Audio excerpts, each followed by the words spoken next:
TNPSC தேர்வு மாதிரி வினாவிடை 1.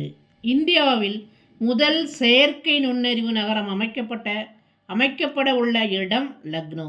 2023 ஆண்டின் ஜூனியர் ஆசிய கோப்பை ஹாக்கியை வென்ற நாடு இந்தியா. 10 நகரங்கள் மேம்பாட்டு திட்டம் தொடங்கப்பட்டுள்ள யூனியன் பிரதேசம் அசாம். இந்தியா சமீபத்தில் மூலோபாய கூட்டு ஒப்பந்தத்தில் கையெழுத்திடப்பட்ட நாடு எகிப்து. பஜ்ரங் புனியா எந்த விளையாட்டுடன் தொடர்புடையவர்? மல்யுத்தம். சமீபத்தில் லாவெண்டர் திருவிழா கொண்டாடப்பட்ட மாநிலம் ஜம்மு காஷ்மீர். தேசிய எரிசக்தி பாதுகாப்பு விருதுகள் 2023 எந்த மாநிலம் முதலிடத்தை பெற்றுள்ளது? கர்நாடகா. சூரியனை கண்காணிப்பதற்காக அர்ப்பணிக்கப்பட்ட முதல் இந்திய விண்வெளி திட்டம் ஆதித்யா L1. இந்தியாவின் ஆராய்ச்சி மற்றும் பகுப்பாய்வு பிரிவின் புதிய தலைவராக நியமிக்கப்பட்டவர் ரவி சின்ஹா.